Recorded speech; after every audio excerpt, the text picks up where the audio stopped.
కేంద్ర బడ్జెట్పై కాకినాడలో జరిగిన అవగాహన సదస్సులో బీజేపీ రాష్ట్ర అధికార ప్రతినిధి పెద్దిరెడ్డి రవికిరణ్ పాల్గొన్నారు. ఈ సందర్భంగా ఆయన మాట్లాడుతూ కేంద్ర బడ్జెట్లో ఓడల నిర్మాణానికి కేటాయించిన 25,000 కోట్లని గణనీయంగా సద్వినియోగం చేసుకుని ఒక ప్రధాన హబ్ కావాలన్నారు. ఇప్పటికే కేంద్రం ప్రకటించిన అనేక ప్రాజెక్టులు green hydrogen hub, BPCL refinery, bulk drug park, railway zone పూర్తిగా సద్వినియోగం చేసి రాష్ట్ర ప్రగతిని సాధిస్తామని చెప్పారు. పూర్తి స్థాయి బడ్జెట్ మనం విన్నాము. దేశవ్యాప్తంగా ప్రజలందరూ 140 కోట్ల ప్రజలందరూ ఆనందపడేటువంటి ఒక చక్కటి బడ్జెట్. ఈ బడ్జెట్లో అటు అన్నదాత నుంచి ఆర్టిఫిషియల్ ఇంటెలిజెన్స్ వరకు, ఇటు నారీ శక్తి నుంచి న్యూక్లియర్ ఎనర్జీ వరకు అన్ని రంగాలు స్పృశించేటటువంటి బడ్జెట్.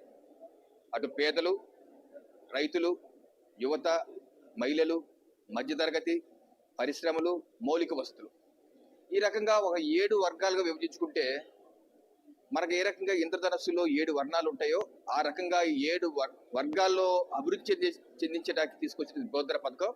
దీన్ని ఒక ఇంద్రధనస్సు బడ్జెట్ గా మనం అభివర్ణించవలసిన అవసరం ఉంది. జనరల్ గా బడ్జెట్ అంటే కేంద్ర ప్రభుత్వం తమ ఖజానాన్ని ఏ రకంగా నింపుకోవాలి అన్న దాని మీద దృష్టి సారిస్తాయి. అది ఈ బడ్జెట్ అన్నిటికన్నా భిన్నంగా ప్రజల జేబుల్లో డబ్బులు ఏ రకంగా నిలపాలి, తద్వారా వారి అవసరాలు ఏ రకంగా తీరాలి, దాని ఆధారంగా దేశం ఏ రకంగా అభివృద్ధి చెందాలని చెప్పి ఒక బృహత్తరమైనటువంటి ప్రజా బడ్జెట్ ఇది. ముఖ్యంగా చూస్తే ఒక ఎప్పుడూ లేని విధంగా కొత్త విషయం, షిప్ బిల్డింగ్, ఓడల నిర్మాణాన్ని ఒక ఇండస్ట్రీగా, ఒక పరిశ్రమగా గుర్తించి ఒక కొత్త విధానం, ఒక మ్యారిటైమ్ డెవలప్మెంట్ ఫండ్ అని చెప్పేసి 20,000 25,000 కోట్ల రూపాయలతో ఒక కొత్త కార్యక్రమాన్ని శ్రీకారం చుట్టారు. జనరల్ గా మనం